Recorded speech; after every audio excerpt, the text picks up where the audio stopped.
I was hell-bent on making something bigger with my life. I never stopped trying to be better every single day. I think that's probably why I got to where I was. In sports, you have to do that. I think you have to try and be a better person and a better player or a better business person every single day when you wake up. I was very lucky. I had two great centermen that played hard and got the puck to me when I was open. And you don't do it alone. You need guys to help you. If you work together and you work well together, then you're going to have success. We were the fifth best team in the NHL in the second half, mainly because there was a real big level of trust amongst us. Welcome to another exciting episode of the podcast, The Thought Leader Revolution. I'm your host, Nicky, and boy, do we have an incredible guest lined up for you today. Today's guest is the former captain of the Toronto Maple Leafs. He is a three-time 50-plus goal scorer. He is a hockey legend. I am speaking, of course, of none other than the one, the only, the legendary Rick Vaive. Welcome to the show, Rick. Thank you very much. Nice to be here. Good to have you here, my friend. Yeah. It's always exciting for me when I get to meet somebody that I grew up watching play, one of my favorite sports in the world. So it's a real treat for me. Well, it's, you know what? It's great. I love doing these things and, getting people to know a little bit about me and who I am and that sort of thing. So I think it's great. Awesome. So Rick, the people that listen to this show tend to be business people. They tend to be entrepreneurs. This is a show that stands for good old-fashioned Canadian values like freedom, free expression, and free enterprise.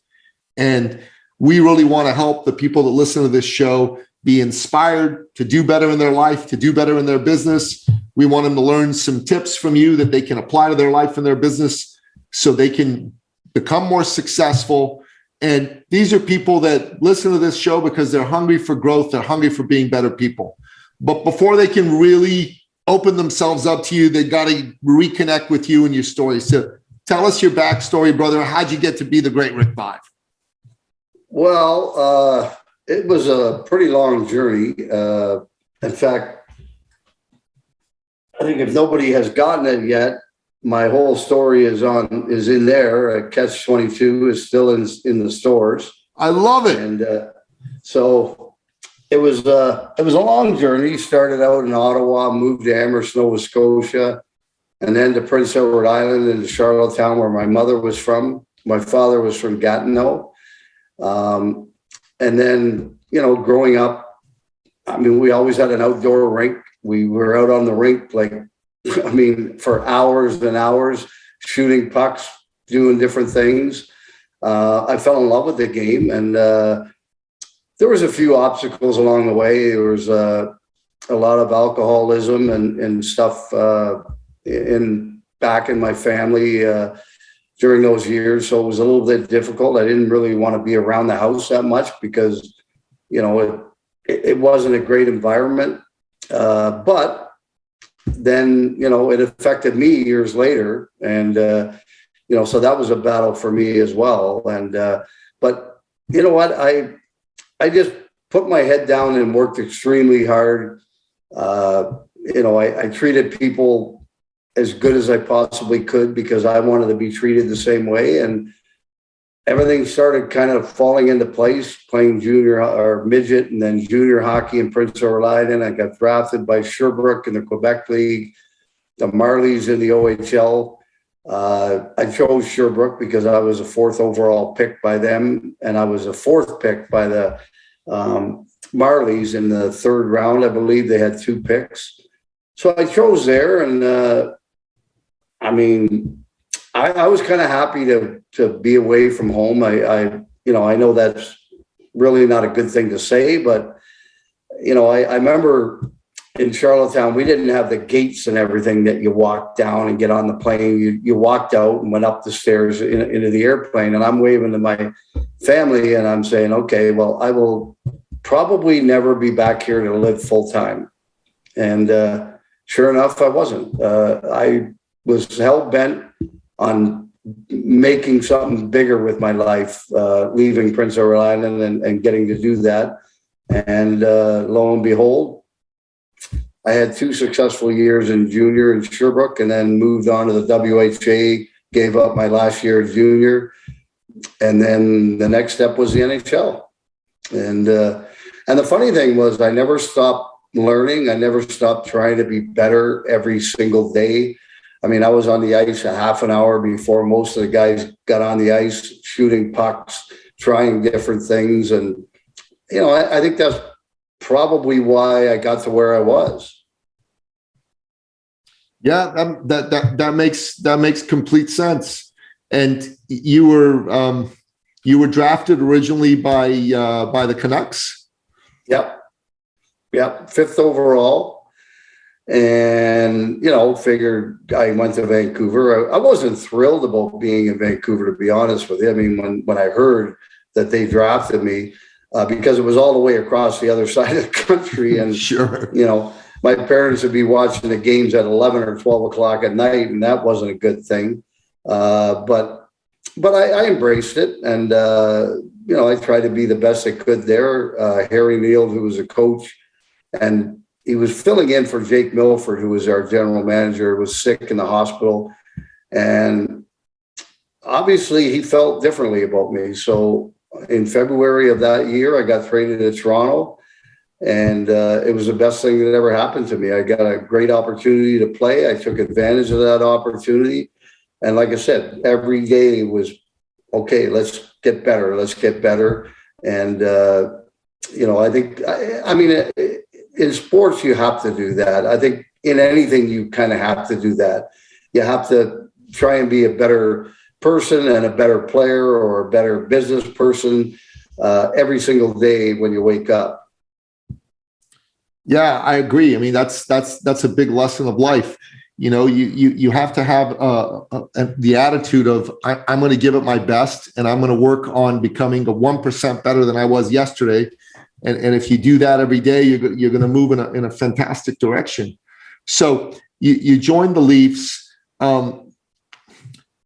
It was said that trade was the best trade the Toronto Maple Leafs had made up to that point, right? They got you and Billy Derlago, and you came to Toronto and you started scoring a boatload of goals. And the guys that Vancouver got, I mean, they were good players and all, but they were kind of in the tail end of their career. You were on the upswing. And what was that like?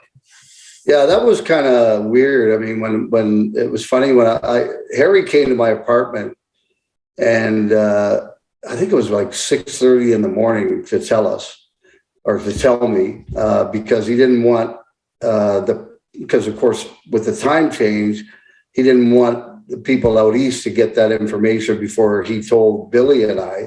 So anyway, we were on a flight that day, and it was kind of a weird flight. It was we got on the plane, I think it was around noon. We had to fly to Toronto, stay overnight, and then we had to fly to Long Island where we were going to play the next night. And we get on the plane, and Billy says, why don't we have a couple of beer on the plane? And I said, I don't know, Billy, do you think we really? He said, let's have a couple. I said, okay.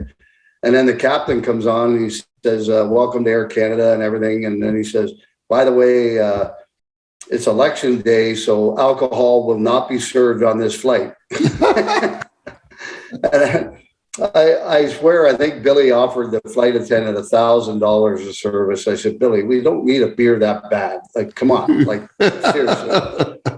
And thank goodness that happened, because when we arrived in Toronto, every press person in the Toronto area was there at the airport to talk to us. And we went to our hotel. I think then we ordered a dozen beer. And, we had a few each. And then the next morning off to Long Island, and everything started off pretty good. I had 2 goals that first game. And then we had a couple other games on the road. We came back, and everything just started kind of fitting into place. And Billy was my centerman, and he was a great player and a great passer, and he had great vision, and we just kind of clicked. And I think Pat Hickey was initially our left winger, and then John Anderson after that. And then it's funny because during those 3 50-goal seasons that I had in a row, Billy got hurt in the second year, so they traded for Dan Daou, who came in from Montreal, and he was my centerman for the second half of those 3 50-goal seasons. And so I was very lucky. I had 2 great centermen that played hard and got the puck to me when I was open. And I mean, you don't do it alone. You need guys to help you. And sure, I mean, I think that goes without saying in anything, really. I mean, if you work together and you work well together, then you're going to have success.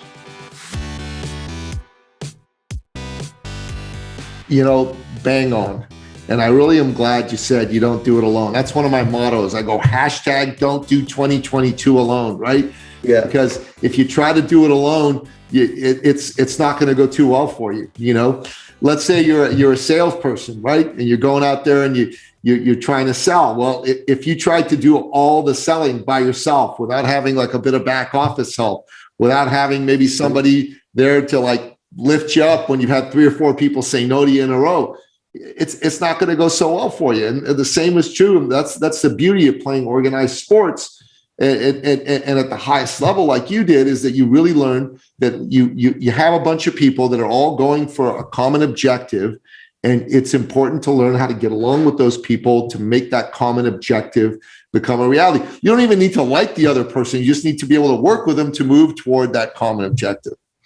Yeah, you know what? It's funny you say that because that's absolutely true. I mean, I did have one person ask me one time, I played with a lot of players. I played in 4 different organizations, and we had a lot of turnover in Toronto during the time I was there. But they said, was there anybody you ever played with that you hated? And I said, well, first of all, hate's a pretty big word that I wouldn't use. And I said, but I can count on one hand the guys that I perhaps didn't see eye to eye with or, didn't get along 100% with. And that was it. I said, other than that, all the other guys were great to work with. And, you're not going to have success unless you work together, and that was the thing. And I remember one season in particular, we were chartering, we chartered those little prop planes, and Harold was on the flight. King Clancy was on the flight.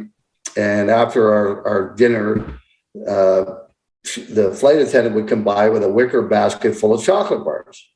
And King said to her, the other old guy behind me can't have any because he's a diabetic, which he was. So she gets to Harold and he reaches in and grabs about 4 chocolate bars, and she slapped his hand and said, you can't have any, sir, you're a diabetic. Well, the next day he canceled the charters for the rest of the year.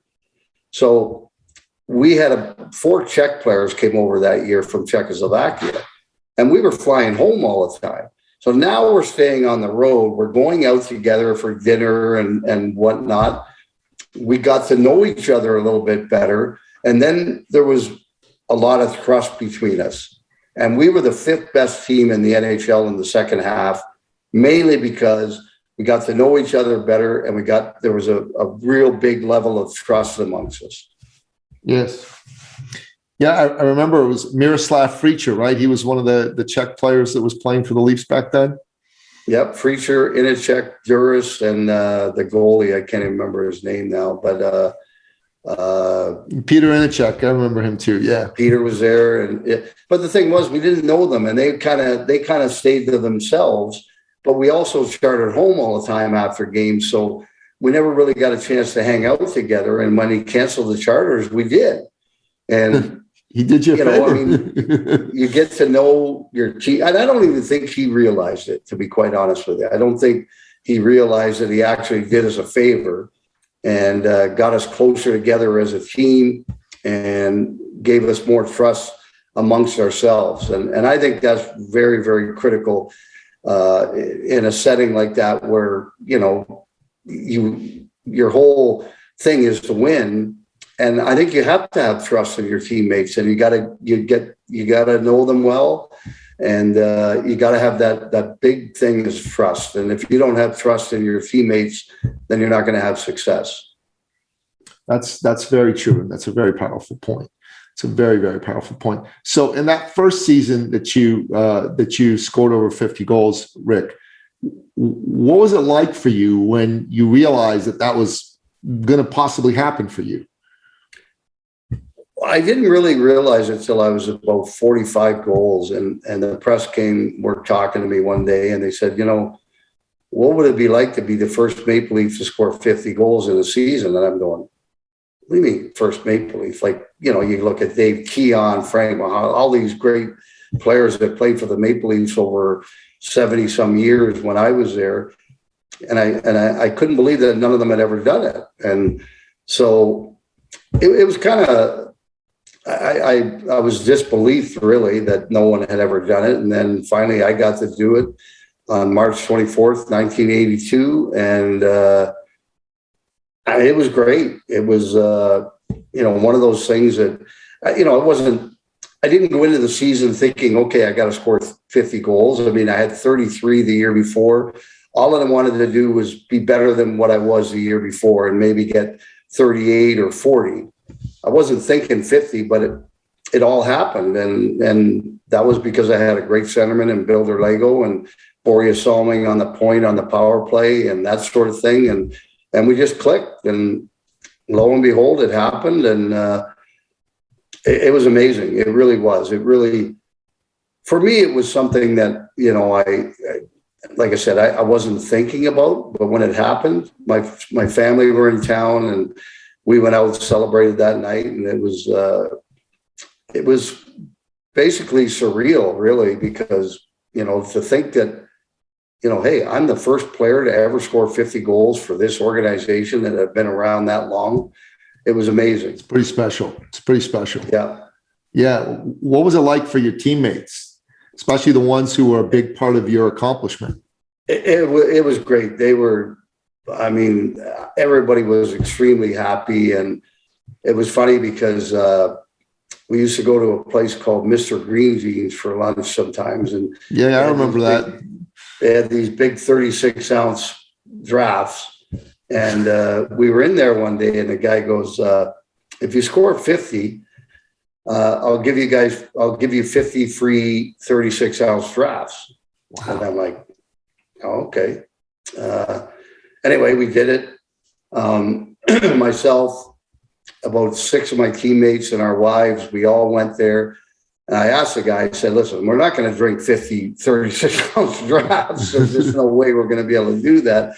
Can you take the price of those and we can have dinner and a couple of beer and whatever. So we did. And that was very nice for them to do that. So we had a real nice night out with my line mates and a couple of the other guys that I played with and our wives. And it was fantastic. Well, they must have loved that you got them that free dinner, eh? Oh, yeah. Yeah. But you know what? I had great teammates. I had great friends, and a lot of them I still, talk to today, and we still converse and talk about the old days. And once you go through something like that and go through 3 or 4 years playing with these guys, you become lifetime friends. You really do. Yeah. And I mean, I can't even imagine the guys that have won Stanley Cups multiple times together. It must be even greater when you do that. And I never got to do that, unfortunately. But as they say, you're friends for life when you do something like that. Yeah. And this was no different, only on a smaller scale, I guess. That's a beautiful thing, man. It truly is. It truly is. So, now young Austin Matthews came and was the first Leaf to score 60 goals. I was actually there at the rink when he did it with my son who plays goalie. He plays goalie. He's 14 years old, and it was pretty cool to watch him do that. What's Austin Matthews like? And what's it like for you to see this young man kind of take the torch from your hands and run with it? I think it's great. I got to see him on the Saturday after he broke it in Dallas on Thursday, or tied it, sorry. And then he broke it at home on Saturday, and then I saw him that morning, he broke it in Dallas. I'm sorry.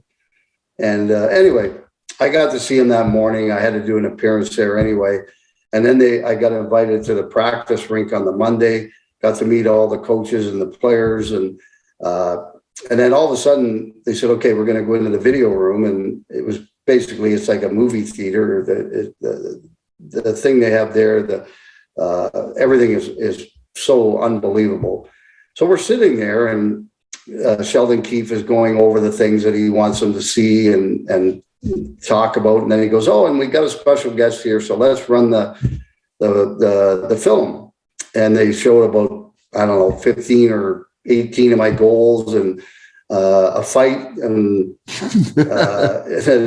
so, but it was wonderful. I got to sit with Sheldon for a while. I watched the practice with Kyle Dubas up top, and then got to sit with Austin at lunch for a little while. And they have a kitchen and everything in there with chefs and everything, and it was wonderful to see that. And for me, the biggest thing is I had it for 40 years, that record. And here comes along this, and yeah, exactly. And here comes along this, generational type player like him. And it's like, okay, I want him to break it, because I don't want some guy to come in and have a fluke year and, get 55 goals and then never even get close again, because I know he's going to be there every year. Close to that number, and so I think it's great. He's a great young man. He works extremely hard in the off season to make himself better.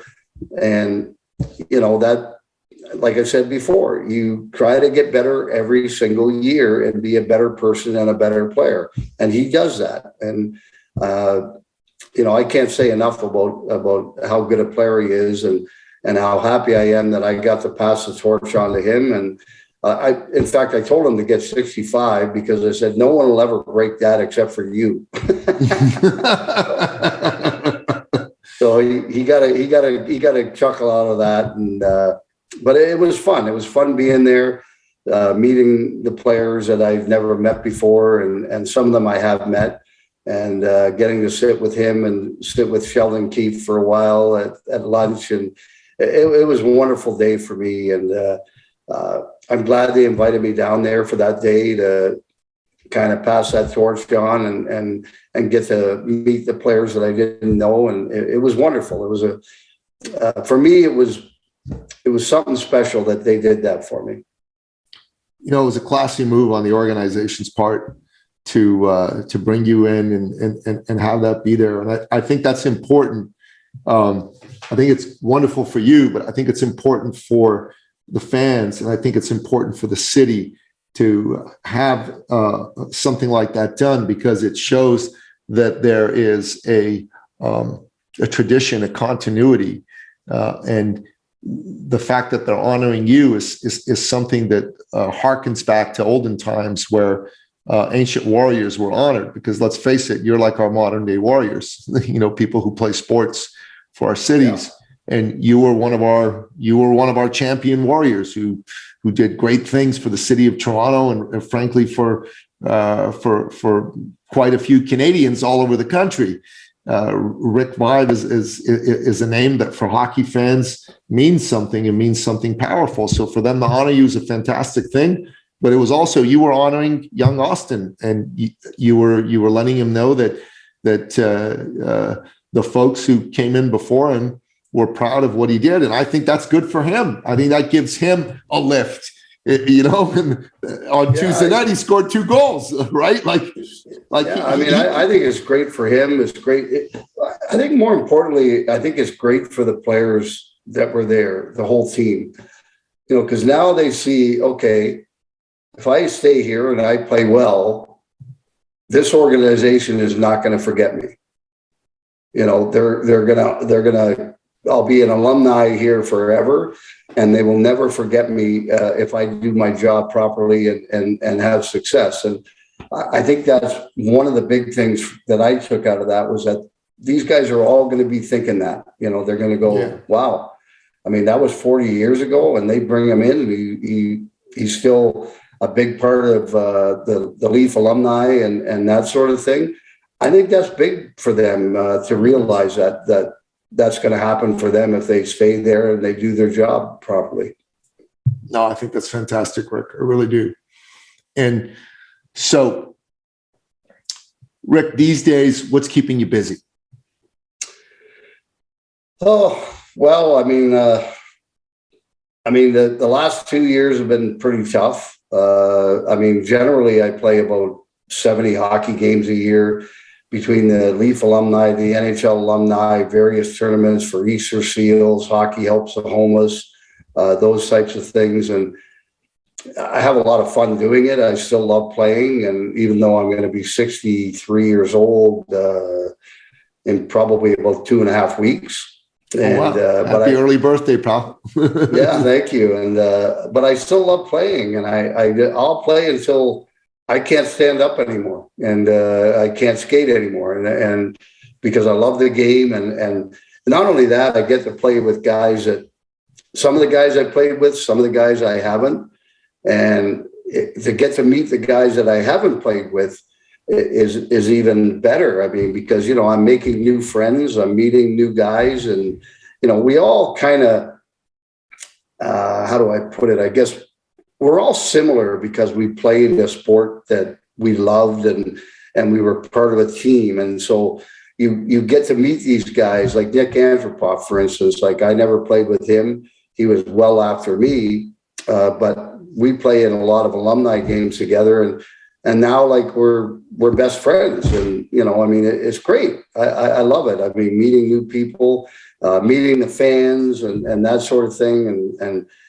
having them come up and ask for autographs. I mean, that's what it's all about. I mean, you go to places like Timmins, Ontario, and these people don't get to see us that often in person, and we go play an alumni game there, and then we have an autograph session, and it makes them happy too that we go to those foreign places. We go to Moose Factory as well, and places like that. And I think that's very important for those communities, that they get to bring us in there and get to meet us and see us.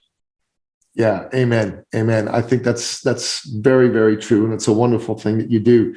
And you've got your book out, great title, Catch 22.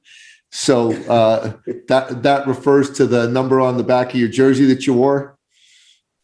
Yeah, and it's funny, I come up with that title, and I guess we had to check to make sure that it wasn't patented by the movie that came out a long time ago. Yeah, and the book wasn't. The novel it wasn't. So yeah. we went with that, and that's what I told Austin. I said, my book's called Catch 22. Well, guess what? You caught me. So it's, but it's a really good, what I wanted to do with that book was, I think in general, I think a lot of fans of, whether it be the NHL, the NFL, the NBA, Major League Baseball, I think a lot of fans think, oh, this guy had a perfect life growing up and everything was rosy and he's playing in the biggest league and everything else. Well, I wanted to share my story because I know there's a lot of guys that have gone through a lot of things like I did, and let the fans know that, everybody's life is not perfect. There's hurdles along the way, and there's obstacles that you need to overcome to get to where you ultimately want to be. And I was no different. And there's a lot of guys that, trust me, that come from small towns and had the same hurdles and obstacles in their way, but they pushed through as well, and they made it. Yeah, amen. I was talking to Bobby Hall a few months ago, and I got to interview him, and I had the privilege of going out to dinner with him and a group of other men. And he told a very similar story, that he didn't have a perfect life growing up, and he grew up in a small town, and that, you know, times were tough, and he had a vision for himself, and he had a bit of talent and a bit of skill, a lot of speed. He had blazing speed, and he got out there and worked hard, taught himself the game, and, you know, became the Golden Jet, and that's a beautiful thing. And I think that's one of the lessons that you can impart to anybody listening to this episode, is it doesn't matter where you are right now. It doesn't matter how tough your circumstances are. None of that matters. What matters is how committed you are to a beautiful dream, a beautiful vision, and how committed you are to do the work necessary to get you there. And we live in a time, I think, where a lot of people are committed to easy. And a friend of mine, a good friend of mine, I run a men's organization as well, and we were talking about getting out of your comfort zone of the men, because a lot of the men are just addicted to comfort. We were listening to a speech given by President John F. Kennedy back in the early 60s. And it was a speech where he was rallying the nation at the time to go to the moon by the end of the decade. And he said this. I mean, this is a line from the speech, and forgive me for butchering his Massachusetts accent, but he said, "We seek to go to the moon, not because it is easy, but because it is hard." And I just listened to that, and it gave me goosebumps. I said, yeah, that's exactly why you should do anything.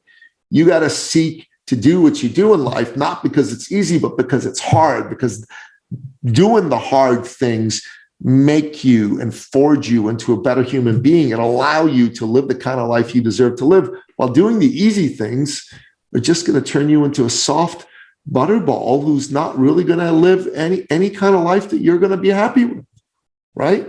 Yeah, and it's funny because I learned those from my parents, and both my parents, you know, they left school, I think, in grade 9, because they had to work to help the family out and everything. My father had 13 kids in his family, and, you know, they worked extremely hard. We had 4 kids. I have 2 younger brothers and older sister, and they worked extremely hard to make sure that we had the things that we needed, you know, for school, for hockey, for whatever.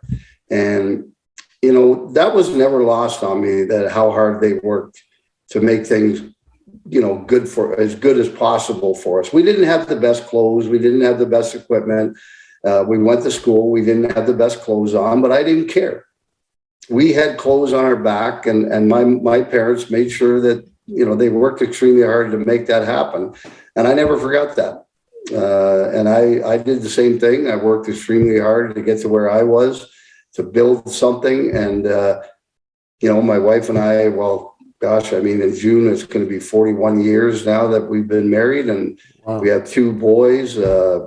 We have 2 grandchildren now. And, you know, it's wonderful to see my boys having success. And, you know, one of them works for Moosehead, and he's got about 8 or 10 people working underneath him. And then my youngest son's still playing hockey in the ECHL, which is a lower league of, you got the NHL, the American League, and the ECHL.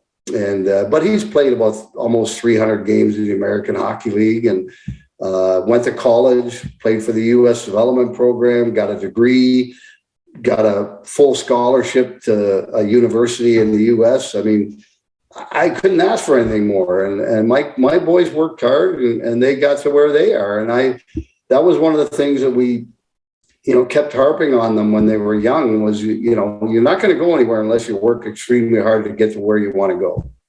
Amen. Amen. Amen. Well said. Well said. So Rick, your book is still out there. Why don't you hold it up again? Yeah, it's in stores. It's in, you can find it almost anywhere. On Amazon. Catch 22. Love it. You can get them on Amazon. You can go into even, I think, drugstore with Shoppers, Walmart, probably any bookstore you go into.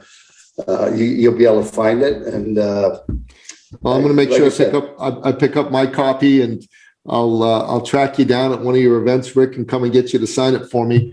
and listeners pick up a copy of the book. Rick's got a great story to tell, and it's so. What I like is the thing on the back. He didn't pretend to be an angel. I love it. I love it. Because I didn't. Like I said, I had my issues with alcohol and was able to overcome them. But I never pretended that I was an angel, that I was perfect, because I wasn't. And, there were some rough patches, but I got through them, and mainly because of what I learned my whole life, every day to try and be a better person and a better player and what have you. So that served me very well when those things happened. Amen. Good stuff, man. Do you still do any type of corporate speaking or anything like that? Well, not in the last 2 years for sure. But the world's opening up now. Yeah. And no, I don't do as much as I mean, there was times where I did, maybe 5 to 10 per year, but not really. I mean, I'm not a big speaker. I think I have a good message, but I'm not really comfortable in front of a big room full of people. Never have been, and still.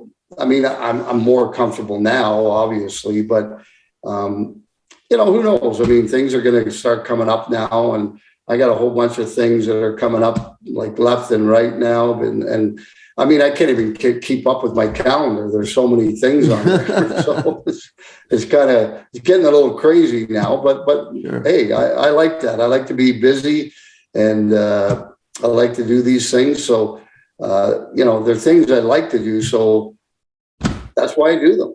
Amen. Love it. I was in Buffalo about a little over a week ago, I guess, at a game and doing some autograph sessions. And, I love doing that. I love meeting the fans and the people of the places where I played and get to connect a little bit with them and give them an autograph and maybe a picture taken with them. And for me, that's always been very, very important to me, that these people get to meet me and talk to me and see what I'm like and get a picture taken with me. And if it makes their day, then it makes me happy. Amen. One of my buddies is a fellow named Ryan Lewis. He owns a company called Autograph Authentic, and he puts on a lot of events. He's the fellow who introduced me to Bobby Hull, and he had Bobby in town last year, and they did some autographs at one of the events and things like that. And I think it's great. Bobby has a similar attitude to you, so I think it's great that men like you with the type of accomplishments you've had are so humble and open and ready to connect with their fellow man and woman. It's a beautiful thing, Rick. So, Rick, we like to end off each and every single episode by asking you, our guest expert, for what we call your top 3 expert action steps. These are your best pieces of advice for my listeners to take on to make their lives and their businesses better. So what do you say? What are your top 3 pieces of advice?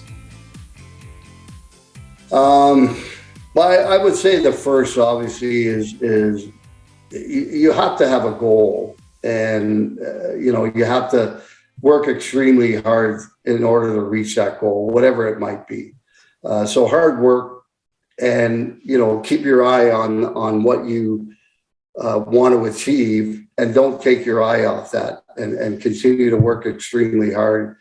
I would say the second thing is you're going to have obstacles. You're going to run into roadblocks, and no matter what business you're in or anything, there are going to be roadblocks in your way, and you got to find a way to either get over them or go around them if you're going to have success. So I guess that would be the second thing. And I think the third thing is, be a good person. Be a good person to other people, and do the best you can to make other people like you, and and be nice to them. I mean, if you're not nice to people, they're not going to buy anything from you. They're not going to do anything. They're not going to be part of your business. And again, along with that, I would say, work with your teammates, because if you don't work with your teammates, like I said, you can't do it alone, and you can't have success by trying to do everything yourself. So you need help. And if you have teammates, reach out and have them help you. I like those expert action steps. Those are really good. So, have goals and work hard toward them, right? And you're going to have obstacles. You got to find a way around them or over them or through them. Or through them. Yeah. Or through them. And, be a good person and have teammates. Don't do it alone. And I wholeheartedly agree with that. In fact, my business is predicated on people not doing it alone, because we offer them help to get themselves and their businesses to the next level. So thank you for putting my message out there for me today, my friend. No problem. It's, it is so true. I mean, I don't think anybody can deny all those things, that those things are real, and they're part of business, they're part of sports, they're part of life. They are. They're life skills that if you apply those skills, you're going to have success in whatever you do. Amen. Amen. Amen. So, to my listener, Rick Vaive, Maple Leaf legend, 3-time 50 goal scorer. He's the real deal. He's got a great book out there called Catch 22. Same title as a famous novel by Joseph Heller, which was a fantastic book. And I'm sure this one is too. So make sure you pick up a copy either on Amazon, on Indigo, or at Shoppers, or at Walmart, or in bookstores. Just go pick up a copy. And secondly, if you enjoyed this podcast, if you like Rick's message, share it with someone who needs to hear this message. We're living in a time where a lot of people are dealing with mental health issues. The last 2 years have been tough. Being alone, being isolated isn't good. Being with people makes you feel better. So this is a way of you reaching out to a fellow human being and saying, hey, I listen to something that I think will lift your spirits. So send it over to them and make sure that they take advantage of that. And if you believe in Rick's message of don't do it alone, and you're in business and you need some help right now, and you shouldn't be doing it alone, go to our website, eCircleAcademy.com. There's a whole bunch of resources there. But more importantly, there's this book a call button there. All you got to do is click on that button and fill out a form, pick a time, and have a call with someone from our team. And what they'll do is they'll sit down, they'll talk to you about the issues you're dealing with, and they will put a plan together for you. It's absolutely free. There's no cost to it. There's no catch. There's no bait and switch. We just want to help. And we want you to get to the next level in your life, the next level in your business. So take advantage of that if that's something you need. Rick, my friend. Can I finish? I'd like to finish off with one other thing, and that is when I played, it was, obviously it was a lot different than what it is today. But the thing that I love about the game since probably 94, 95 is that the players have gained a lot more power. And I think that's important, the players have a lot of say in what goes on in the league and that sort of thing. And I think that is so important for sports, that the players do have that power, because we didn't have that in the 80s. Al Eagleson was the head of our Players Association, and he was like this with the owners. And so we had no power. And now they have or they don't have all the power, but they have a lot of power. And I think that, helps with the way the league is run, and they have a lot of input and say into how it goes, and I think that's very, very important. Absolutely. You can't have too much dominance for one side or the other, because whenever someone has all the power and the other side has none of the power, unfortunately, it brings out the worst instincts of the people in power. Absolute power. Mm-hmm. Power corrupts, and absolute power corrupts absolutely. I mean, I like to say it, thank God for the Canadian Senate earlier this year. They were checking out some of the worst impulses of the folks in power. We're trying to say, okay, we're going to be able to seize everybody's bank accounts. if we don't like what they said out there in the world in the Canadian sense, not so fast. And I just said, thank God for the Senate. And what you're saying is absolutely the case when it comes to professional sports as well. You got to have checks and balances on people, and I believe in checks and balances. It's a beautiful thing. Yeah, absolutely. So, and on that note, that wraps up another exciting episode of the podcast, The Thought Leader Revolution. To find out more about today's incredible guest, the one and only Rick Vaive, legendary Maple Leafs captain, go to the show notes at thethoughtleaderrevolution.com or check out the show notes wherever you happen to listen to this podcast on iTunes, Spotify, Stitcher, Google Play, or Audible. Until next time, goodbye. This episode has been brought to you by eCircleAcademy.com, the proven system to add 6 to 7 figures a year to your thought leader practice.